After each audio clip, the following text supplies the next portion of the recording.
In March of 2004, a test plane mounted on a rocket carried aloft by a bomber made history at Edwards Air Force Base, east of Los Angeles.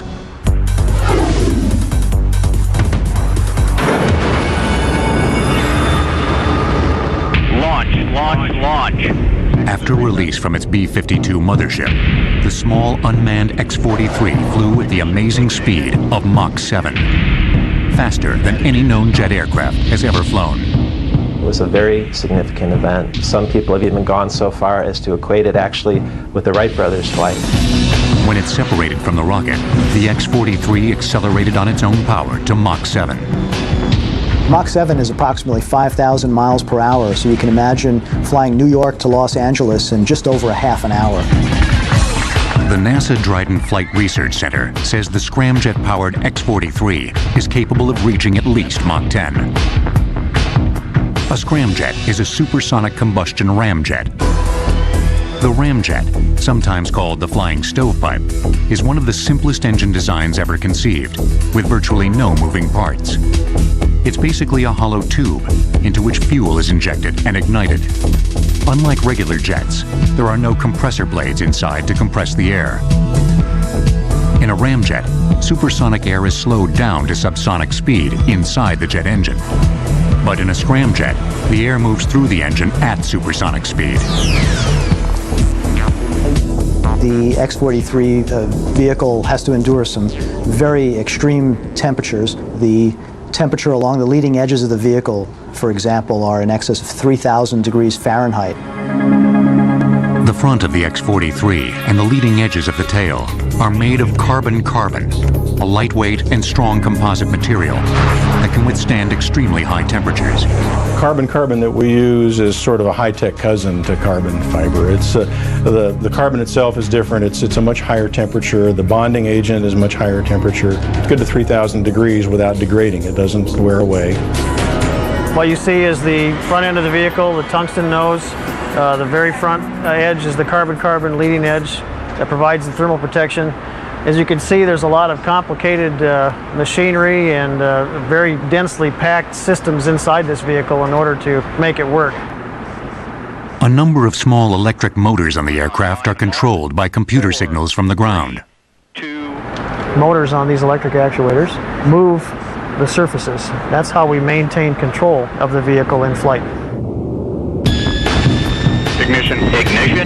Keeping the fuel burning inside the engine at supersonic speeds has been described as trying to keep a match lit in a hurricane. The flame doesn't really blow out because there are areas in the engine, small areas that aren't supersonic, that allow a flame to grab hold and to sustain itself.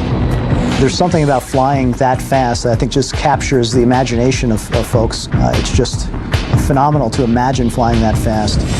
I'd say the main interest you find for the scramjet in the near term would be the military. They would like to have a missile that goes, say, Mach 5, Mach 6, 5 or 6 times the speed of sound, so it can get to a target very quickly and has a lot of range in doing that. You can do that now with a solid rocket motor, but it runs out of gas pretty quickly. The Air Force is also interested in using scramjet propulsion for super-fast bombers that could strike anywhere in the world with amazing speed, flying more than 10 times as fast as current bombers.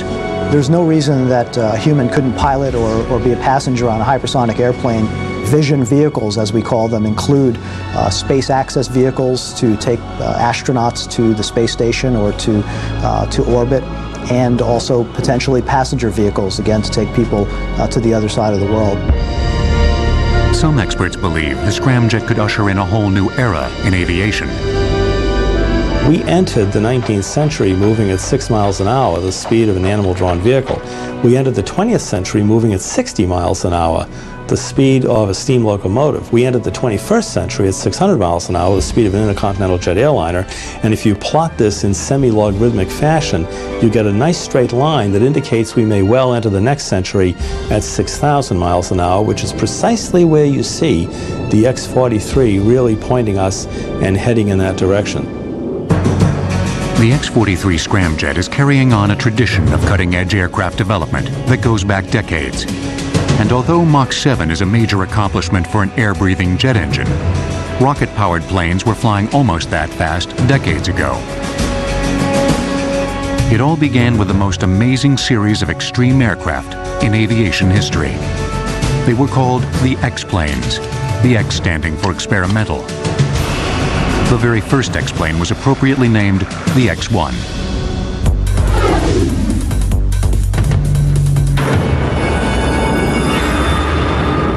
In 1944, the United States decided to bite the bullet, really, and develop a specialized family of research airplanes, of which the X-1 was first, that would essentially use the sky as a laboratory and which would carry 500 pounds of recording instrumentation and at the same time would also radio very important values that were measured in flight down to ground stations. This marked the birth, really, of a remarkable family of airplanes that continues to the present day, the so-called X series. The Bell X-1 is arguably the most famous pure research aircraft ever built. Bell Aircraft built 3 X-1 rocket planes for the primary purpose of breaking the sound barrier. For decades, traveling faster than the speed of sound, about 660 miles an hour at high altitude, had seemed an impossible task, hence the term barrier. It literally was seen by many as an impenetrable wall. This was really brought home in September 1946 when Britain's leading test pilot, Geoffrey de Havilland, the son of the founder of the de Havilland Company, was killed at about 8/10 the speed of sound flying a new swept-wing tailless research airplane called the de Havilland Swallow. The airplane began to pitch violently out of control so rapidly that he could not control it, and within less than a second it had disintegrated and he was killed. This showed that the sound barrier had very real bite. In 1947, a young Air Force pilot named Chuck Yeager was about to bite back. It would happen at the Air Force Base at Muroc, California, about 80 miles east of Los Angeles. We know it now as Edwards Air Force Base. Robert Cardenas, another young fighter pilot, was officer in charge on the X-1 program, and he piloted the bomber that carried the X-1 aloft. I had professors from Caltech and MIT that were out there at Muroc. We had all sorts of people making recommendations, and one of them said, you know, really, we've seen stuff coming in from space explode. Whether it was from heat or what, there could be an ultrasonic barrier out there that might just disintegrate or melt the aircraft. The test pilots and engineers listened politely to the experts and then got down to business. Bell Aircraft test pilot Chalmers Goodland made the first powered flight in an X-1 aircraft in late 1946. But it would be Chuck Yeager who 10 months later would take the X-1 rocket plane to the speed at which it was meant to fly. Chuck is a human being, but when he gets in that seat and he locks that door, he becomes part of the machine. In my book, he's no longer a human. He's part of that. He melds in as part of that machine. Man and machine finally broke through the sound barrier in October of 1947. On the ground, observers heard the crack of a sonic boom.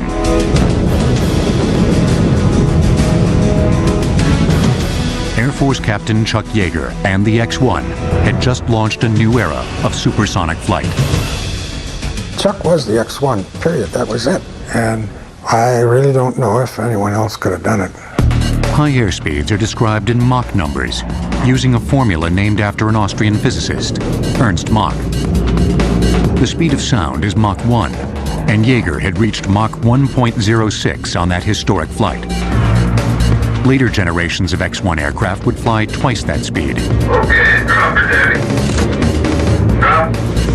In 1953, Chuck Yeager took one of them to Mach 2.44. Many more X-planes would follow the X-1, but none would provide more crucial research data than the X-15.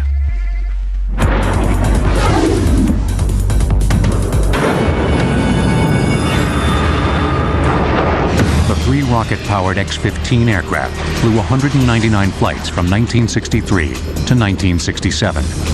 Far beyond supersonic, these research planes ushered in the era of hypersonic flight, the term for speeds greater than Mach 5.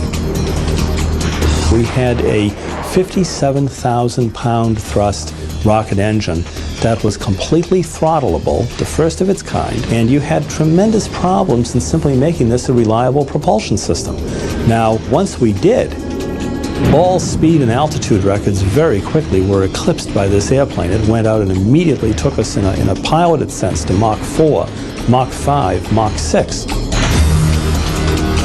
As rocket planes like the X-1 and X-15 made amazing progress pushing the limits of speed, they paved the way for a new top-secret aircraft that to this day inspires awe.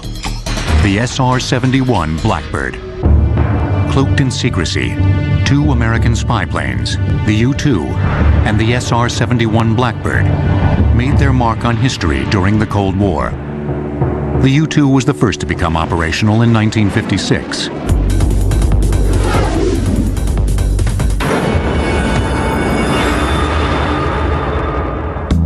Built originally for the CIA by the Lockheed Advanced Development Projects Group, better known as the Skunk Works, the U-2 could fly higher than any aircraft in existence at the time and provided crucial intelligence on Soviet military activities. When there was worry that the Soviet Union might be gathering a bomber fleet or might be gathering its forces for an attack on Western Europe or whatever else it might be up to, there was no way, literally, to penetrate this Iron Curtain, say fly over it. To operate at 70,000 feet and higher, the U-2's jet engine had to be virtually hand-built, with much closer tolerances to reduce air pressure losses at high altitudes. Flying long transatlantic missions alone at night, navigating only by the stars with a sextant, the U-2 pilots collected intelligence that dramatically improved America's ability to assess the Soviet threat.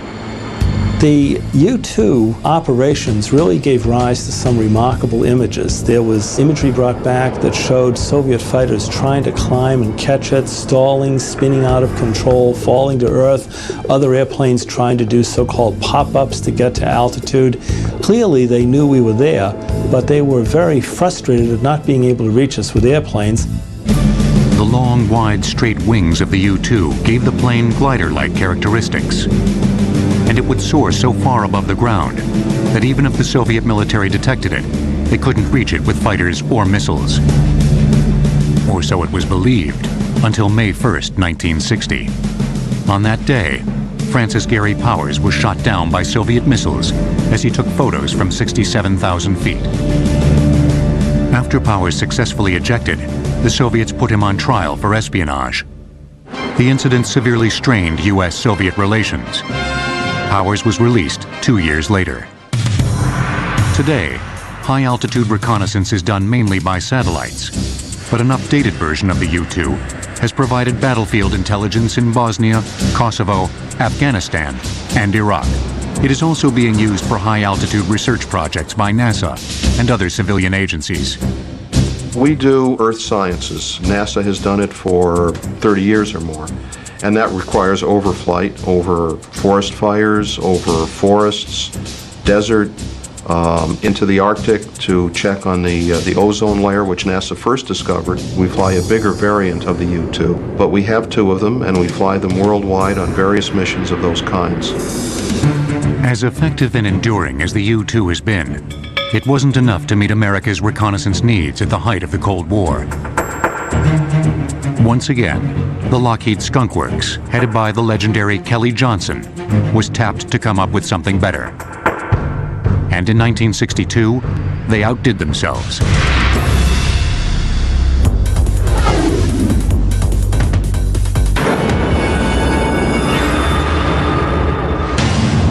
The SR-71 Blackbird, a high-speed, high-altitude spy plane, is revered by many as one of the greatest jet planes ever built.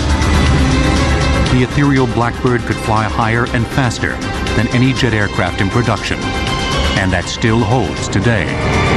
I knew that this airplane was going to be the fastest in the world. What I didn't know was it would remain the fastest for 40 years. That's astonishing. But I remember back in the 60s, Kelly used to say, and he'd say it kind of aggressively, like, I challenge anyone to adversely comment on this. He says, nobody's going to produce an airplane with greater performance than this one by the year 2000. And back then I used to think, Well, I hope I hang around long enough for the year 2000 to see if that turns out to be accurate, because before this came along, every 2 or 3 years somebody somewhere would produce one faster. As with the U-2, the initial client was the CIA, not the Air Force. The first version was called the A-12 and made its first flight in spring of 1962. To be able to withstand the heat generated by sustained speeds above Mach 3, the A-12 had to be designed from scratch with new technology and new materials. We would say this is roughly an 800-degree Fahrenheit airplane. Some things are hotter, but we have some cooler. I understand the self-cleaning oven is around 425 and a soldering iron around 550. So that gives you an idea of what kind of heat we're talking here. The airframe was made from titanium and titanium alloys, and the structure was coated with a special radar-absorbing black paint that helped dissipate the heat. Because the aircraft surface was designed to expand from the heat during flight, the plane would leak fuel while sitting on the ground. The expansion would cause the entire aircraft to grow a couple of inches in length. This is the ejection sequence initiator, and you're flying along and the canopy is closed, and you want to get out, so you pull this thing up. The first thing that happens is this canopy goes, and then up you go, and as you come out you turn like this, and then you're dynamic this way, and you deploy a stability chute, a small chute just for stability, and the G's may knock you out, but it won't be death concern on that. And as you're coming down you may still be unconscious, and then when you hit 15,000 feet it cuts away that baby drogue chute for stability and deploys a large 35-foot chute. The aircraft was about 100 feet long and could carry 20 tons of special JP-7 jet fuel in the fuselage and wing tanks, enough to fly for about 2 hours. During this time, the high-flying spy plane could survey about 200,000 square miles of the Earth's surface. The CIA's highly classified single-seat A-12 version first flew in 1962, and the Air Force's twin-seat SR-71 version first flew in 1964. The two planes were nearly identical, and both could fly faster than Mach 3 at heights above 85,000 feet. The CIA continued to fly the A-12 until 1968, when the Air Force Blackbirds, based at Edwards Air Force Base, took over the reconnaissance duties. It wasn't only the fastest and highest flying airplane of its day, it also pioneered what today is called stealth, the ability to evade detection by radar. That airplane has these very, blended shapes and sharp chines, and it's got the tails folded in and so on. And they, did not much by calculation, but a large amount by intuition and by taking it out to a radar range, sort of the equivalent of a wind tunnel for radar, with models and trying different shapes and so on. And basically, by the time you saw the thing on radar going at Mach 3, it was gone. But now the Blackbird really is gone. The military mothballed the SR-71 fleet in 1990, claiming satellites could do the job better. 2 of the Blackbirds were temporarily reactivated in 1995. Before there ever was an SR-71 Blackbird, another, even more futuristic-looking aircraft was being tested at Muroc. And this one was so far ahead of its time, it would have to wait decades before aviation technology caught up with it. Flying Wing says it all about the appearance of 2 of America's most futuristic-looking bombers. One from the past,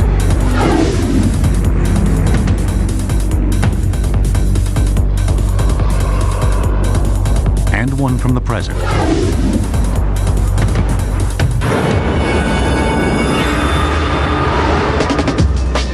Although separated by nearly half a century, they have exactly the same wingspan and were developed by the same company. The original Northrop Flying Wing bomber first flew in 1946. Its contemporary counterpart, the B-2, had its first flight in 1989 and will probably still be flying decades from now. Aircraft pioneer Jack Northrop was a champion of the flying wing design, which eliminates the standard fuselage and tail found on most aircraft. Northrop who was a consummate master of aircraft design, the most important designer of the interwar period in the United States, not just because of his flying wings, but because he's taking all the cutting-edge developments in high-speed aerodynamics and streamlining, and he's putting this together. Northrop felt the next logical step was the pure flying wing. This became almost an obsession with him. In 1941, Northrop was awarded a contract to develop and build the XB-35 flying wing bomber, capable of carrying a bomb load of over 52,000 pounds with a range of 7,500 miles.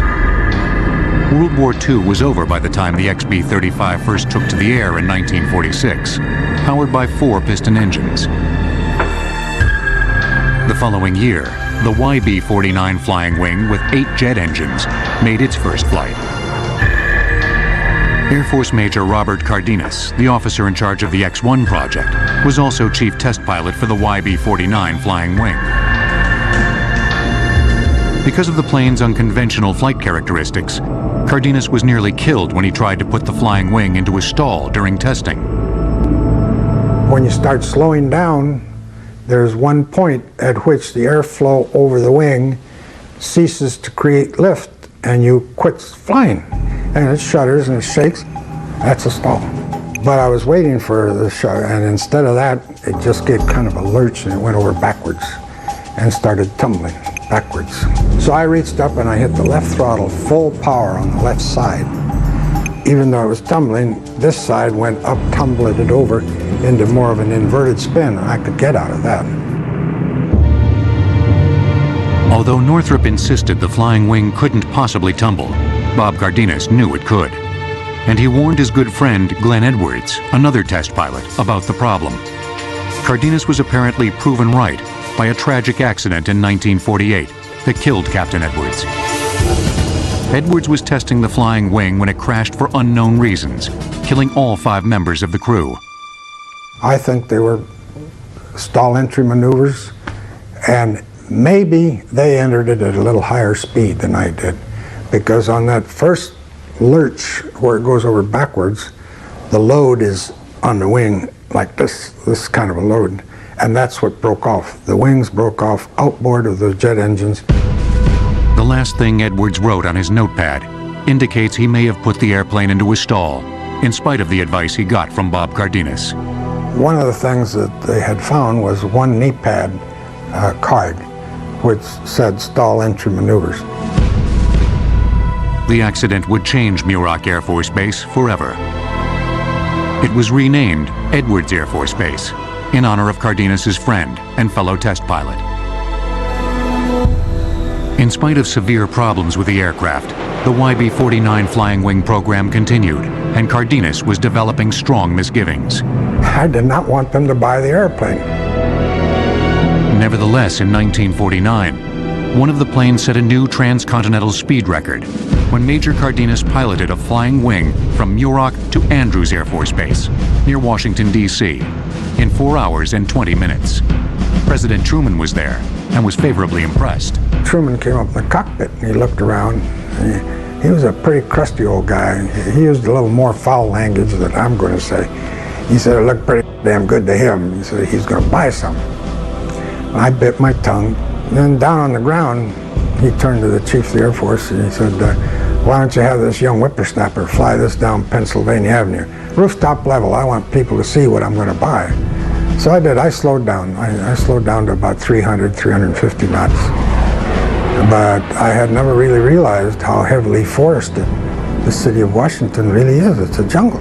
Well, while going down the avenue and losing the avenue amongst the trees, all of a sudden I looked up and the Capitol Dome was straight ahead. So I had to pull up to go over it. Somebody on the steps took this picture as we were going over the top. The ill-fated trip back to Muroc would help bring the troubled flying wing project to an end. During the flight, 6 of the bomber's 8 jet engines caught fire, forcing an emergency landing in Winslow, Arizona. Later that year, the Air Force's order for 30 flying wing bombers was canceled. But the Northrop Company wasn't finished with the flying wing idea. By 1981, aviation technology had changed dramatically, with electronic fly-by-wire controls making a flying wing design much more feasible. Fly-by-wire is basically computer controlled. There's no hydraulic or cable linkage to the controls. The computer is monitoring what you want it to do and adjusts the flight controls in accordance with what you're asking the airplane to do. Northrop Grumman won a contract to build the Air Force a new bomber that would use Jack Northrop's flying wing concept. Apparently, Jack Northrop got the dimensions right the first time. The new flying wing, called the B-2, would have exactly the same 172-foot wingspan as the old flying wing. The build of that wing was a very, very challenging activity for us. The team overcame day in and day out. We used to call it an invention a day to get us through the day. And it's probably as exciting a time as you'd ever come across. It's a very highly integrated aircraft, very complicated, very complex. She's a very smart aircraft. Once she's all put together, you can't do anything to her you're not supposed to. She'll let you know. Jack Northrop, who was still very alert and very much interested in flight, had the chance, shortly before he died, to learn about the existence of the B-2 program. And he was very touched. And he said now he knew why God had let him live as long as he had. The B-2 stealth bomber was first revealed to the public in 1988, when it was rolled out of its hangar at the Air Force's Plant 42. To many, it signified that the flying wing design had finally become a successful bomber. To me, it was vindication for Glenn's death. My work and his death were not in vain. We did accomplish something. We didn't do it, but somebody accomplished the final act of making a system like that. The B-2's first flight came the following year, with test pilot Bruce Hines at the controls. When Bruce Hines was going to fly it, they asked me to talk to him. I told him, I can't tell you anything. It's a different airplane. Just one thing, Bruce, don't stall the airplane. And so after he flew it, I said, Bruce, did you try stalling him? He said, Bob, the damn thing won't let you. It won't let you stall it. The first production B-2 was delivered to the Air Force in 1993. The 69-foot-long bombers are powered by 4 jet engines and carry 2 pilots. They're designed to carry 40,000 pounds of conventional or nuclear bombs and can fly at altitudes up to 50,000 feet. B-2s are subsonic, which means their top speed is just under the speed of sound. The fleet of 21 B-2s based at Whiteman Air Force Base in Missouri first proved itself in combat in Kosovo, where B-2s destroyed more than 30% of Serbian targets in 8 weeks by flying non-stop missions from Missouri to Kosovo and back. The B-2 is much more technically sophisticated than America's other long-range bombers, the B-52 and the B-1. The B-1 as well as the B-52 are not stealthy platforms. Only the B-2 bomber can penetrate heavily defended airspace, fly for thousands of miles undetected, carrying a huge load of weapons, deliver those weapons precisely, and get out of that area without being detected. Jack Northrop would be more than proud, and proud of the people every bit as much as he's proud of what the people have done with the technology, and certainly some of the very basic vision that he had years and years ago. With the B-2, the U.S. Air Force unquestionably has the most modern bomber in the skies. Now, they need a fighter to match. Enter the F-A-22 Raptor.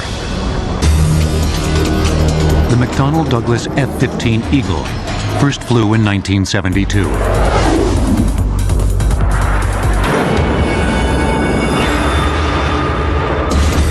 And reigned unchallenged for decades as the world's premier air superiority fighter. But the new F-A-22 Raptor will finally bring that reign to an end.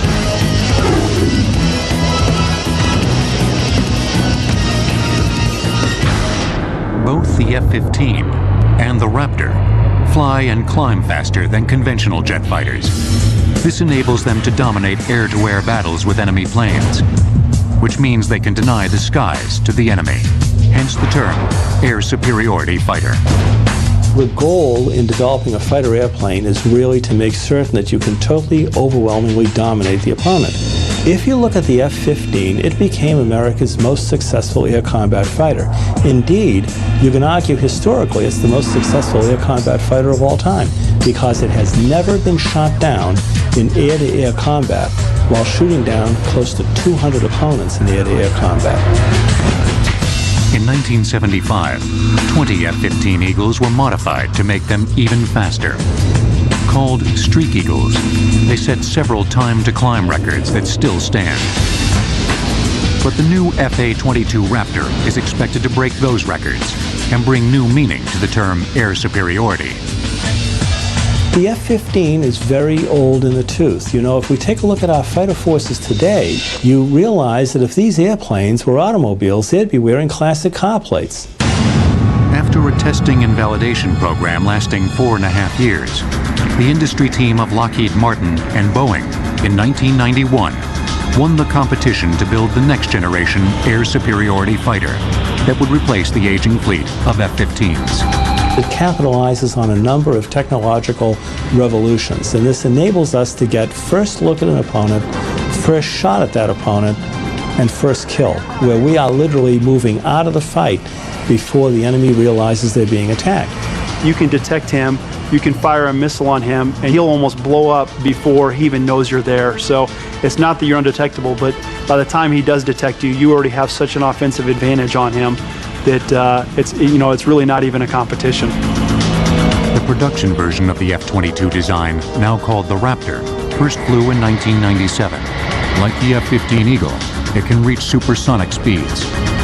But the Raptor can cruise without using fuel-hungry afterburners, giving an enemy less time to engage it. The F-A-22 is also easier to fly.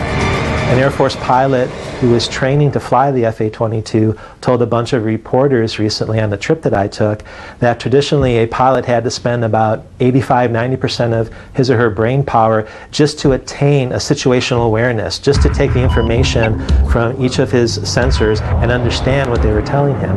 He says with the F-A-22 Raptor, that situational awareness is almost instantaneous, so he has most of his brain power left to devise how he's going to attack a certain target or how he's going to evade something, that type of thing. So that's a real significant difference. Another capability that gives the Raptor an edge is thrust vectoring, a system that allows the blast of hot gases coming out of the engine to be pointed in different directions. This allows the aircraft to change direction much more rapidly than conventionally powered fighters.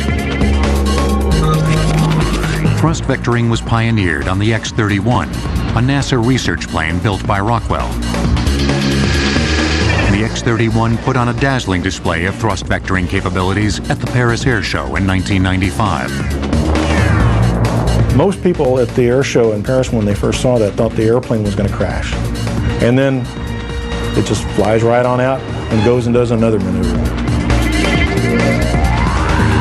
These people had never seen it, were just in awe.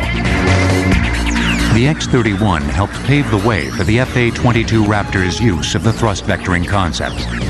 The maneuverability of the FA-22 in a dogfight is such that if you're in the merge and you're doing that spiraling telephone pole of death, you know, where you're going down, descending, losing altitude, and trying to outturn the other guy, with the FA-22, with that thrust vectoring, it allows you to put the nose right at the guy and fire a missile and end the engagement. You initially try to start fighting just like you did in an F-15, and then you start to realize what capabilities you have and what limitations no longer apply to you. So you adapt real quickly, but it doesn't take someone very long. After a sortie or two, coming from the 15 into the F-22, it's an awesome capability. The F-A-22 is also stealthier than any other jet fighter, including the F-117 stealth fighter, which represents an older generation of stealth technology. That's not very stealthy, right? But head on, you don't see much of the jet, and you don't have anything hanging on the wings to give your signature away.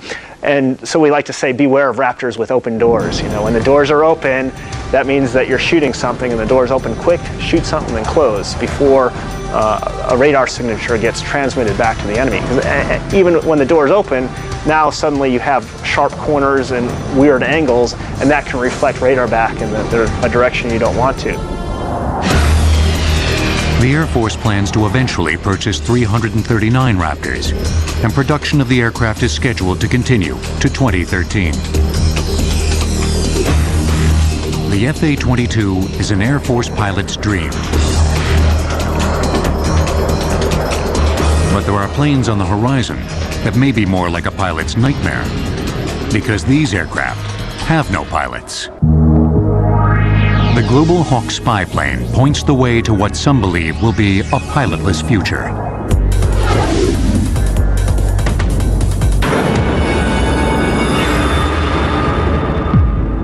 This UAV, or unmanned air vehicle, was seen in action by millions thanks to TV news coverage of its surveillance missions in Afghanistan and Iraq. The Global Hawk can conduct effective surveillance over an area the size of Illinois in just 24 hours.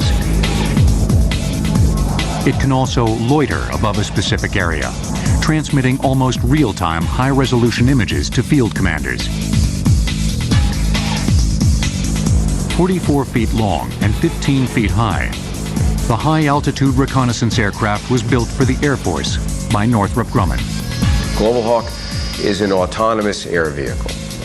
For instance, when Global Hawk did a deployment to Australia, the Global Hawk left California with a click of the mouse.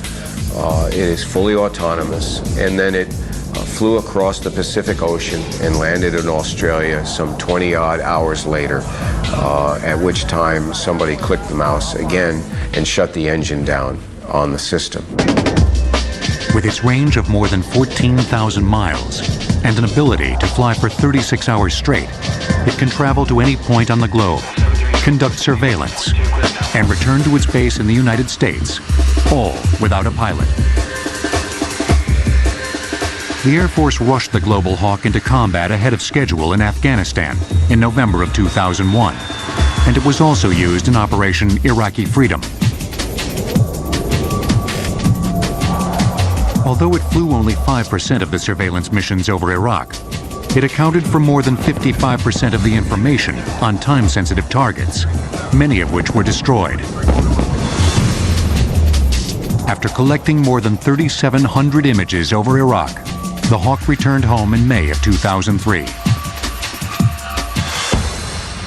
Air Force officials said the Global Hawk was over Iraq from the very beginning of the operation and had a direct impact on the Republican Guard's destruction. Although most use of UAVs so far has been for reconnaissance, there is growing interest in putting weapons on them. The Unmanned Combat Air Vehicle, or UCAV, is seen by some as the top gun of the future.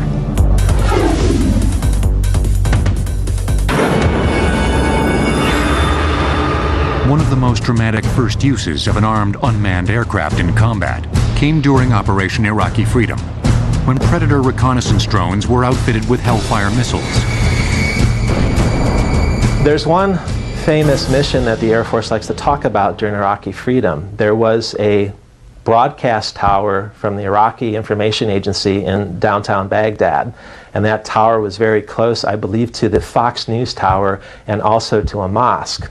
And so it was a very, very dangerous target for the Air Force to go after. So what it did was it sent a Predator unmanned aircraft armed with Hellfire missiles into downtown Baghdad, and the remote pilot who was operating the aircraft from thousands of miles away in the ground control station was able to pinpoint that tower and actually take it out without any collateral damage to the Fox Tower or to the mosque.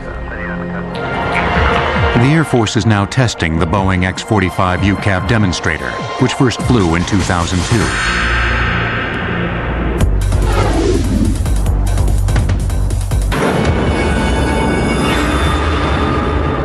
The X-45 is the first unmanned aircraft that has been designed from its inception to be a combat vehicle. Mark impact. A larger version, the X-45C, is the precursor of Air Force UCAVs that will become operational in 2010. The X-45C will be nearly 40 feet long, with a wingspan of nearly 50 feet. It will be able to carry 8 GPS-guided bombs, weighing 250 pounds each in its internal weapons bays. Northrop Grumman is also testing an unmanned combat air vehicle. the X-47A Pegasus.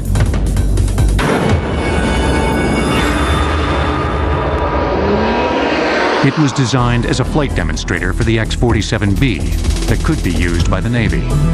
Pegasus was our UCAV demonstrator. It was a company-funded investment. The way we approached the Pegasus was basically to demonstrate that, in fact, you could take an unmanned combat air vehicle and land it on the deck of an aircraft carrier.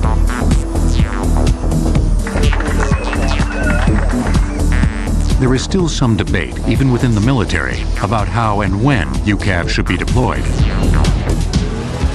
I think there's just this sort of rules of the game, ethical bridge to be crossed of, is it okay for a drone to be, and firing, and are we really sure that that's Osama and, not the head of the orphanage who's walking along the street? There's a lot of, queasiness about doing this because, you're looking through a soda straw on these things, and, are you really sure that's the guy? The chances of making a mistake are pretty high, and you really obviously don't want to kill innocent people. We must be very, very careful that we don't develop systems that are so complex that they really transgress whether or not they should be inhabited systems. There's a tremendous value in having the inhabited system because, to be frank about it, an inhabited aircraft carries with it a great deal of innate common sense that sometimes you don't have in a system that's relying on the lineup of ones and zeros. It remains to be seen how commercial airline pilots and private pilots will feel about sharing airspace with planes that have no pilots. Years ago, if any one of us got into an elevator, there was an operator, an attendant inside the elevator. Today, I certainly don't see that person in the elevator anymore. You get at many airports today, and you want to get to another terminal. You get on an unmanned train, and we accept that. It's normal. That's going to take place with UAVs for sure. The technology is there, the will is there, and it's now just a matter of time. As aircraft technology continues its flight into the future, exciting possibilities are opening up that could change our lives and bring the world closer together, just as the jet age did. The challenge for us today is to capitalize on some of these new technologies, and if we seize on that, we will indeed have, I think, a high-speed future. But if we do not, that future will be in the hands of other people. America's very first jet, the P-59 Era Comet, took off and flew into the future more than 60 years ago. It was a dramatic new concept at the time, but it soon became commonplace and unremarkable. Perhaps 60 years from now, combat jets without pilots and scramjets that fly at Mach 10 will be considered commonplace and unremarkable too. Ignition. Nevertheless, there will always be some aircraft defined by the term extreme. Look around you. Are things really as they seem? Could it be that the dark